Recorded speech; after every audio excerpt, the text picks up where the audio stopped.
Ah! Hey, when I that power, Baba. Forget that side. Forget that one. Forget that one. Forget that one. Hey, that power, Baba again. Just call me guy. Eh? Hey, my son, no, I don't want to a guy finish.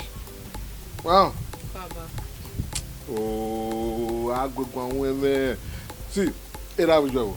We are rowing up what we are this. They don't come out this early morning, Abi.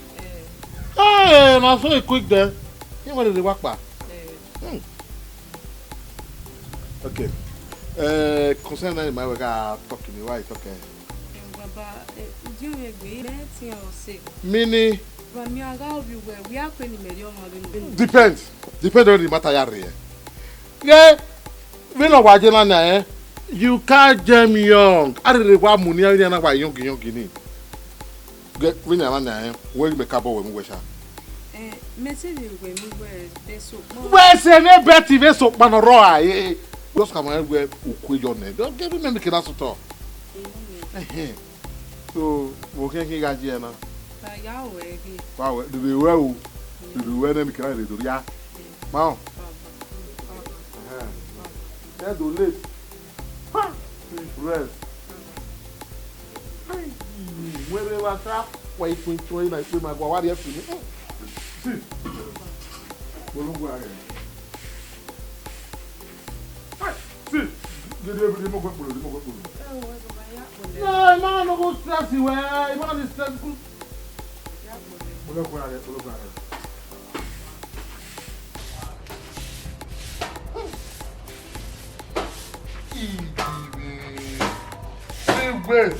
Hey! I'm not there. Oh God! Hi! You live at that?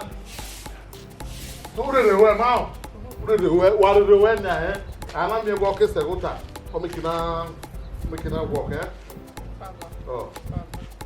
What we are food lab.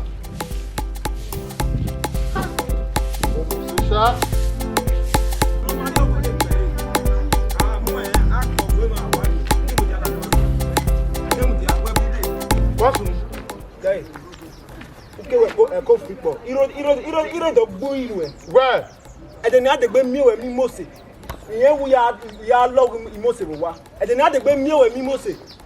Wrong one, but one, open your idea, you want. Ever ya go one, and kill myself. Well, we are here, you walk upon me, you want. Guys. And then you had the baby or Mimose, your piano when I'm going to you. Gagawa, I feel quada. And the best came out. I don't want to get your work waking. I don't want to get work waking. Where they're working, I get off there, don't show. Where we are booking Agbo, and Agbo no piano. You are the baby when Mimose.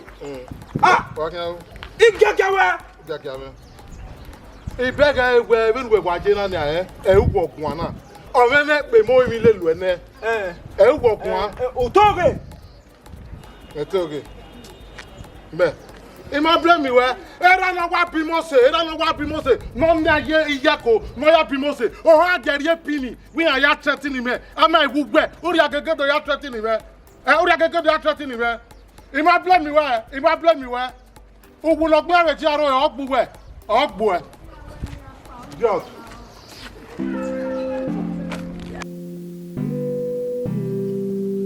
Life in my balance at all. No, Agbon Mawajina. Agbon Mari was safe in Nania. Agbon Majina Lamia where Ibiaka in a giria on anyone. No, now. Children not they respected us again. Why? What's here?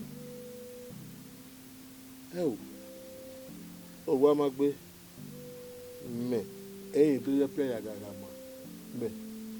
Do your prayer, Gagamaruda, when me set ya mukuni, a masseti mo. O Kona masseti movimina, a masseti mo, a wagmo. Me na one dinner, ya mo, they not do your prayer, Gagama, where a way making a beario. He may know what I hear your son. In a prayer, Gagama. A problem river. Ah, me where the masseti in Wamagbe. You must take your this and again or away me. Hey, must take you listen. If I bewa, I'll just kill her to death. I'll kill it. Yes, I'll just kill it.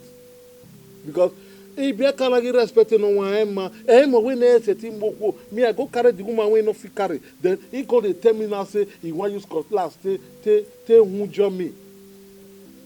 Huh? Come.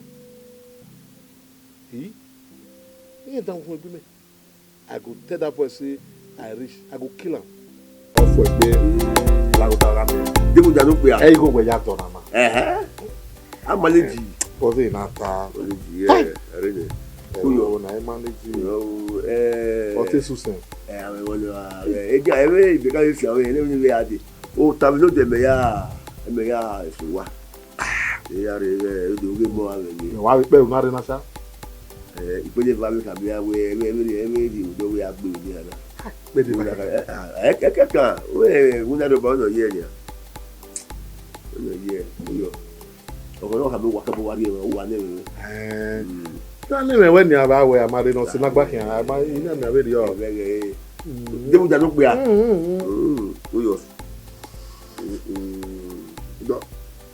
Just that, in a while, nobody yawa we were you were thinking to you. I live what? You may not be area. I wow. It's not for business.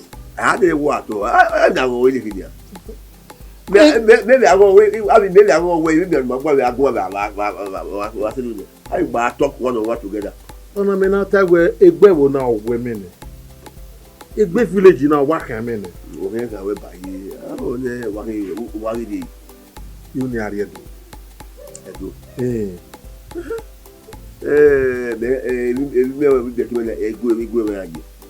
If I go no, I may will be found you. Make I would wear you. They would talk where while you would walk out. I will make a woman wear you every time. You would be out the other last guy. You get married in time and they both have it of me. What I do? I'll be on a photo of it. Yeah, what's the thing? You go away when I'm done. Me have get to beg over. Maybe we are then. What I did.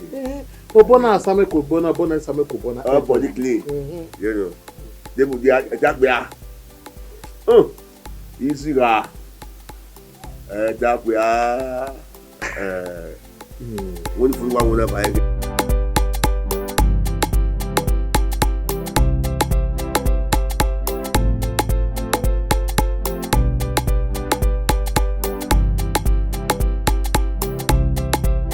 Como assim?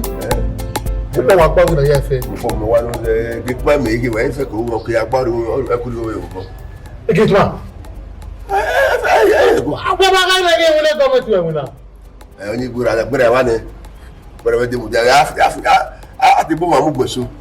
É não nia, olha só ele que manafi. Eu não nunca gbé o. Mo ta ka wa na ya. Ya mo de gbe. Yeah, how the other the compound. Yeah. Guys, we be manage land there, we know what most land there. We actually I was where we are doing one. That is the girlfriend go where we are doing. I say we here. Why are before go? They have it, you know, what I better maybe I like you quite ready. Mugure. What do you want? Yeah, better come very good bad water. And that was my mind now. I will go here. I very good men to go here. I will come back up very good. I said, we have idea. What I got there, and then we will tell you. It was so far, Bisha. Oh, we were not in your mind, Gaggy. I said, we will go get you. The water jump. No money be this thing. With that. Yeah, come on. Come on, where? Yeah, come on, where? Oh, money be a kick for you while Konamuna. I'll tell her. What are you? And what to swear what? What to swear? Swear, can you go to more warrior if I hear Guadare? If I will not go there. Oh, what do you give a raw moon? The table. You go to a raw moon. I should get pepper. May I get you a Mukuri with Tipa? Go, Maria with you. Maria. Maria. I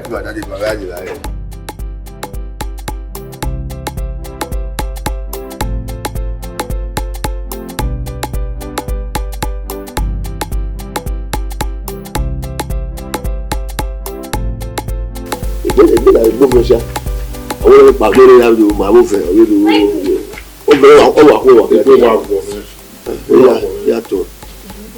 You say bad day as well for society. Dèmùjà ní èdè ìlú mẹ̀lẹ̀ wọ́n àmì wọ́n parẹ́ náà ní ní ẹ̀ ó ń ṣe é nùnú ọ̀rí pẹ̀rẹ̀ ẹ̀ náà nù ní ẹ̀ ìkàrọ̀ wá sí i. Caro, Wá sí i wíwẹ̀ wá múlẹ̀. you go prepare for me. Kàkà bọ́ ọmọ sí mi wà gbọ́ wíwẹ̀ wá múlẹ̀. Àmọ́ ẹ̀ wọ́n dọ̀ṣà. Àbí gbé mara dàfà àbí tọ̀ dàfà ewu. Máyà ṣe àpótí ẹ̀ wẹ́ ọ̀rọ̀ mọ́pá 3 years ọmọ yẹn wà nínú wà lẹ́yìn. Okay, àmọ́ bá màmá ẹni ó bí amọ́ ẹ̀kọ́ náà bí ọmọ pa ni. Máa tẹ̀lé wẹ́ amẹ́wẹ́ nù ẹ̀ ẹnu wa mi wọ́n tẹ̀. Ọkà bọ́ wa mọ̀ sí. Ọmọ sí wa mi wá wí láti ẹsẹ̀ ní èdè ní èkejì ní ẹ̀mí ṣémùjà tọpa wa lọ́wọ́ ìgbà lè kó má wà rẹ̀ so ẹ̀yà kàwé ní ìgbà lọ́wọ́ lọ́wọ́ kàwé yà mí wá tí lọ́wọ́ ọ̀rọ̀ sí nípa lè yà tí kí ẹ̀ tàbí wá gbà wọlé bí kúmà rẹ̀ lẹ́yìn mẹ́rin tó wá rí òun báyọ̀ bọ̀ tẹ̀ká bẹ́ẹ̀ ayé rẹ̀. Ago na megwe ime support ni wera nek no line wela. If I dey do my no better pa. Ya ju but on one condition. Conditions. Or ya agree where ya so na ni le. Ya ga ju boya wina e no be say I just dey here just the do get the open gate close gate open gate. Ya ju boya gbogbo da open ni go yo. Onyo pawo se láwọn ọ̀gá yé ẹ̀dọ́ ọkùnrin sí ọ̀rọ̀ àdúgbò ìyá àdúgbò lórí You better agree o. If you agree, I will go work. ọwọ́ ẹ̀mẹ̀mẹ̀ ọ̀rẹ́ ìṣàwọ̀ ẹ̀jẹ̀ ní ìkàrọ̀ yà sí ẹgbẹ́ wa fún ní mo láyé Ugly mo say girl. ọ̀ṣù ọ̀nà àkọ́ yìí ọ̀dọ̀. Mo jẹ́ mi nù náà wẹ̀ wọ́n tó ugly mo say wait time why you no go. Iná mo kò lọ́wọ́ Ọ̀rẹ́ sọ. làákùn láti ẹ̀rẹ́ wa fún. Better do it. Àgbẹ̀ náà ló wọn náà fún mi àbẹ́rẹ́ mi.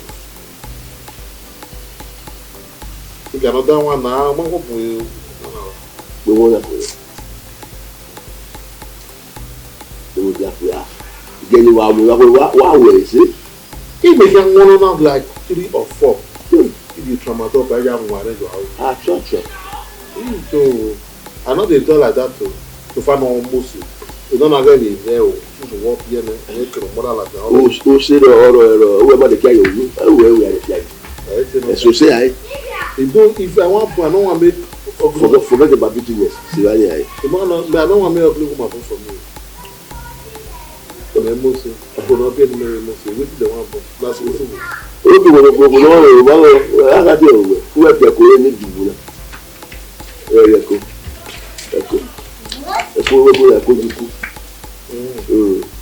Gbogbo ẹgbẹ́ bravo. That's what you come on with. Wọ́n láti ìwò ní rẹ̀ wákò yà wọ́n wá sí wọ́n kí ẹ̀kọ́. I'll follow back. I'll follow back on that. Let me cut that one. You know where? Kò lè kí á fíjọ́ fi yí ìgbà lọ. Kò lè kí á move everyday ní àtẹ́jọ́kọ̀ as woman dey check rapa ìgbà lọ. Kò lè kí á rí èyí wá zero housewife na dey fine. Ire yàrá ìwé tó bá ìwé sí àjòwá ọkọ̀ àgọ́mìtà na dey fine. Ti ma ti rìn ló ka ẹ̀ wọ́n kì ní yáágé ọ̀pá. Where be that? Kábíyè náà. Hey! Ẹ̀ ta ẹ̀ ọ̀sẹ̀ náà tẹ̀. Ya wá ta mo gbé wí kábíyè náà kí wọ́n ẹ̀ gídẹ̀ gbé mi yàn. Ẹni ẹ̀kọ́ mo gbé mẹ́ fún ẹ̀ tó bẹ́ ẹ̀sítọ́ náà ọ̀wà mẹ́. Hey! Oh God! See! Ọmọ èmi na gbóyin afẹ́fẹ́ kọ̀ọ̀kan jẹ ẹnìkì. Yes na see me I even like okwono kabiene. Okwono kabiene pe awe ne ọmọ se mi egbe. Ora re set bi ogo we ni me. Amata. Yes na. Oh God. If you don't even born 5 for another man, make we like ancestor because he egbe the 6th one me we can piano. We make a bill. Okay. Oh, in my car, yeah. No matter. I never even buy be virgin. In my bill. So, what is the married village now? What is the married village? Make I go tell everybody where down my village say I don't marry. Well, worry.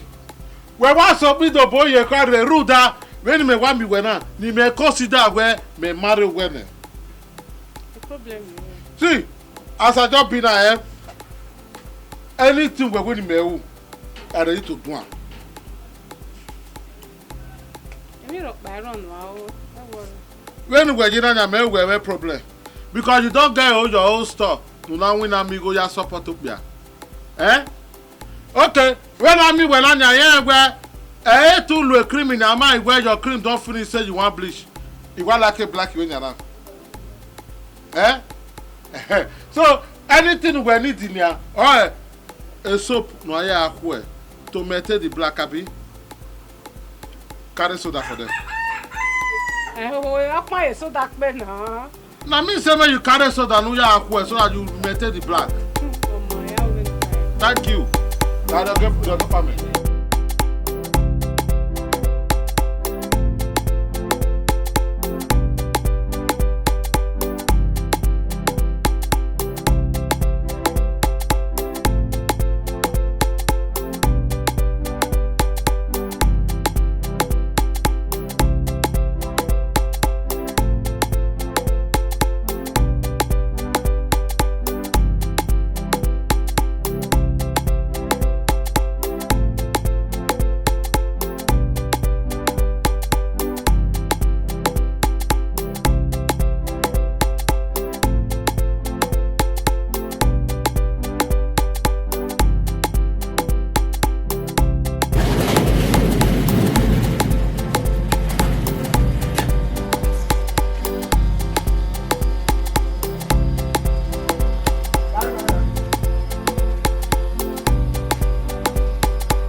That pony you want so that I will take you around.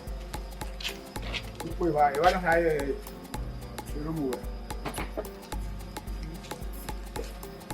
Now, show very. This for copper. You want that? Oh, hi. You room. Yeah, this is good. So let's move on. So every morning. Now an application where it's one side, so you might not relax, you know. And every night, when I'm so taking a check,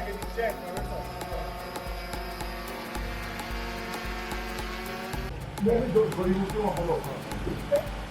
So imagine the director asks, you know. And so at times, if there's no lights, I'm always the one.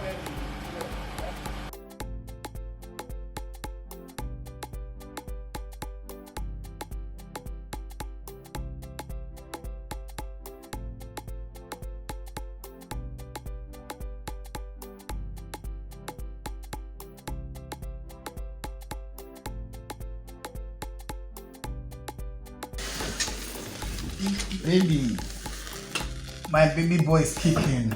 Koyo, go. Here. We're here. Idemudia. Honey.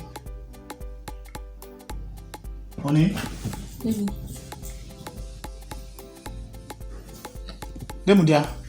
Idemudia tiwe. Okay. Oh, Hame Enahin. This is the gate man. So he like a one. So this is my wife, my beautiful wife, and my unborn baby. The other one row over here. You know, but I know I'm expecting a boy, you know. So whatever she asks you to do, make sure we're well. Thank God I show you the generator as when we are there for a road to on the lights, you never you do it. Baby, I wear me a day biscuits, boo or whatever. There, you also do it. So, Ekiro no man, no mind if anybody come to the house looking for me, you know what you wear, then you come back to my wife. We so person regate. Di rowa, you tell me where so person regate. Ni key gate in there. Then I will give you instruction to open the gate or not. Please make sure you take care of the house. The other side, it turn out to wrong. I think they also have their gate, but we so have a late gate now. So, but anyhow, is I'll write their name. Who paste here your this in there, so that you know their name. You have your toilets, you have everything there. Only right now they can call you to the move very well, right? So, do you have any question? Honey, how many things what time I? So tap by the hammer. Yeah. One man and yet you get now. You can no what here and don't go no any now. You can't open gate to anybody. 6 o'clock you two no coming, no going out. Don't worry. 162. At least when me so boy so at least you open door for me. My wife I making on the she's a full, housewife. So another person the open gate. We turn out to read the other side, man. Yeah, we don't know. They won't have their gates. Don't worry. I will write their name. You paste here, so that when they come, what's your name? Before you open gate for, if they need to pass through here, You know me now, Ide mudia. You know me now. Uriye vai there. Yes, sir. Okay. You go. If I know, continue.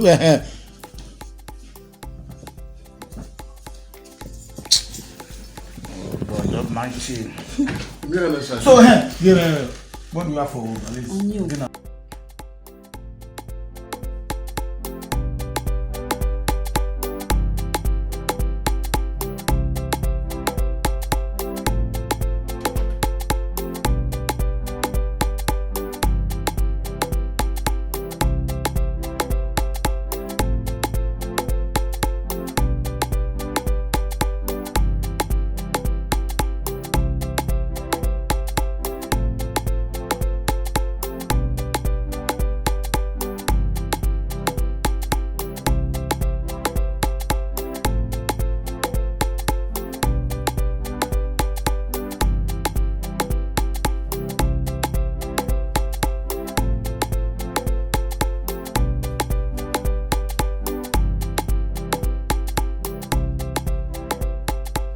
Baby, it's the one we're moving on. I see we're getting.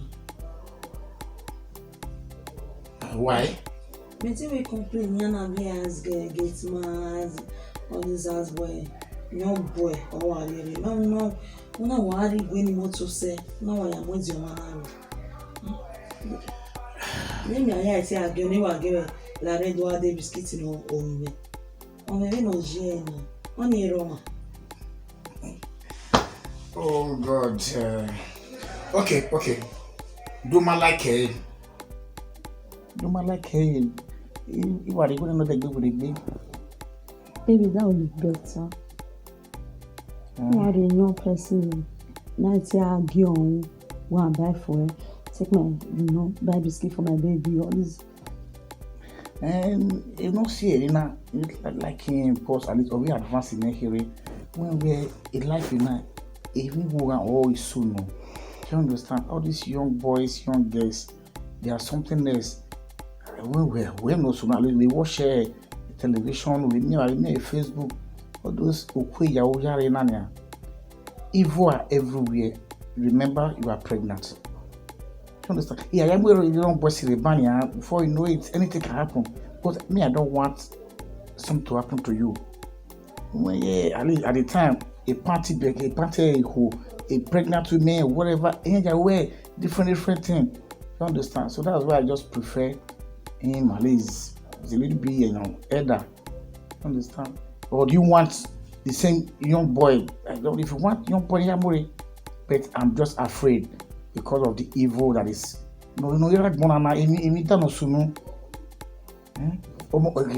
Yari baby de wani. Oh my wani is how many years old? We know where we are. I don't want, you know, okay, what do you think? Or should I just bring in? Maybe it's your choice, huh? You know, later you quit your voice now. Okay, I'll leave it to tomorrow morning. Just reason it, It's okay. Let's leave. Hey, baby, it's okay. Oh, we're not disturbing you. Your mother has already know, ma. That is why.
Okay, I know what they get at him. I know they get it. I don't get my own. You know, I'm very school. Why got in school when you do a shot in our because of where is school? And then when I'm at school, my again, I just school at okay. Madam, I don't want you. You are. They must have one in there. You are. Wow, we met. They must have. See, I can't say forget about me where maybe where man you. Like you know me. Sweetheart, come on, let's go. We don't kill Ileketin. I'm not going to respect you. Okay, I'm going to activate you. Also, okay, you Marvin, and also Malayo. I am not compassing. Now most everybody go school. Everybody have a work. Yes, Mama, that for me. I'm going to take it to my wife. Madam Pasi. People were there. They were in when I motor company. Zoa, ya fi moto, we ma fi moto.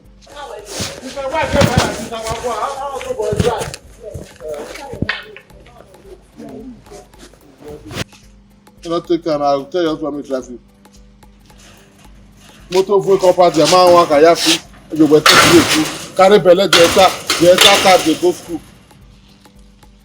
Owo give me how no wunu gbe amana no be say you ya ro owo give me how no wunu gbe amana auto boy address egbe the motor in on the company ya go di okay do fi motor magwe.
Come on, sir. I play now. Come on, sir. Come on. Come on, sir. Mama, tell me when you have a couple of weeks, why are you being? Yeah, you want What's Opa. Opa. We are going here now. What book?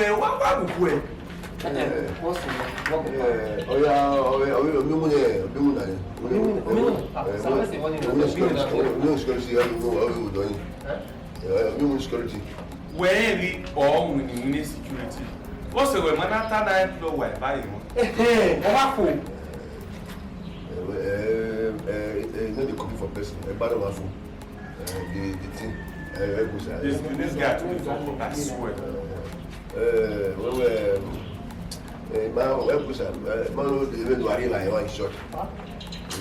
This guy is the wrong person. True. Where you go? I need you. Can you get or can you be settled in your bonus? We met one day. I didn't have very so. We make or cannot be massy or maybe I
Demudia.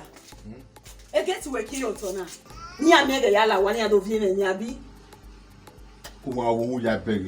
Hey, Salobua. That is when I wala na my job way. Demudia. When I wala na my job way. I want to put one. I want to say. Data waruwa. Here ka my way omaga ave mu ami am wala ito. Ah, we never go gwana. Yes, sir. Erowa. When I wala jenya. Again, you are for one I could post in an here my consider get one.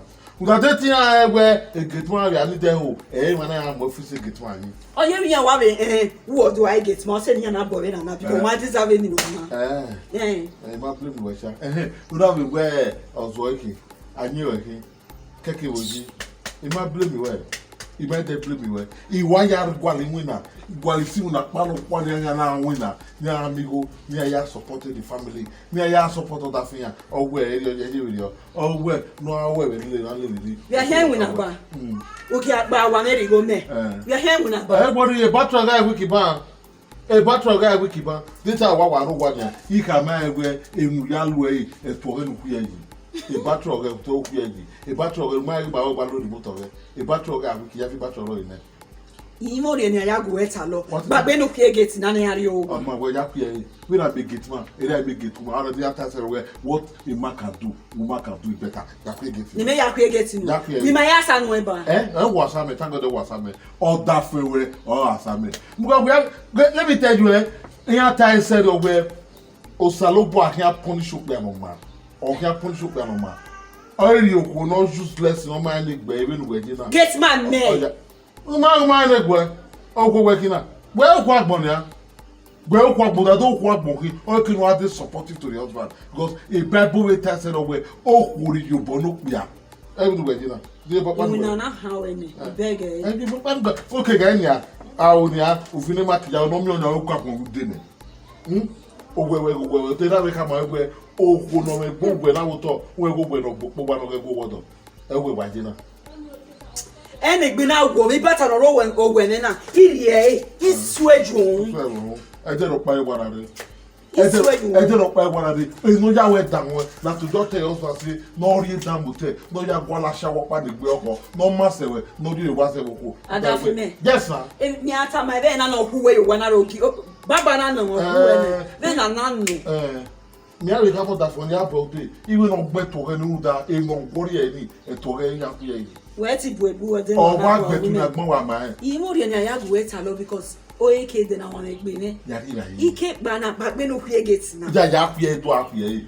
O gba me na ki na we gba we ku gate meji. O gba ba ki. O gba gbon na ki. Yewe. Medi de egbe smeti. Yeah, ni ka ba we gbe last week a foundation ni me gbe. O gba ni me bo mi na o ma so wa na. O gba gbon na. Salo bu ade ni je be bi ona na wa bi mi o pe ogogo. 22 for ni yegbe ni yen. Ya gba wa gba we nwanya wa ri 20,000 naira ko wa ri ka ko ri eja me no mo no apia mi kina ko me. Be la wa ri abi e. O na Thomas ko me. God forbid this way. What are the Onine okowe. We me responsible of you that keep. It's time when Ebune la wa ni be la dian. We get na we dey open OS enu am ye wa. Wa we mo ja ku ye. To boy ya ku ye. Mo ya fe get we. Ni la wa ni la dian. Again one now one at here. It's on. Wa it's on here. You just want to be wicked. That don't only go.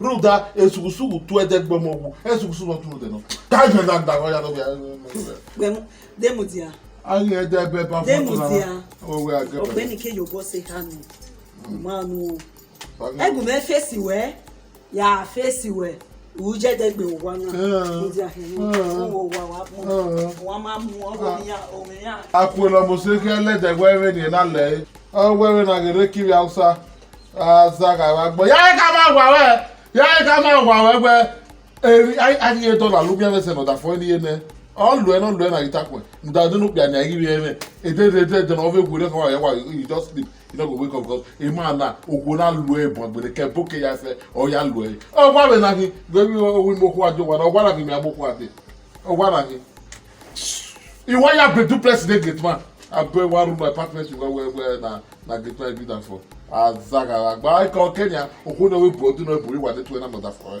I will not bother gate man just of it rascal fool when they are gate don't be a dollar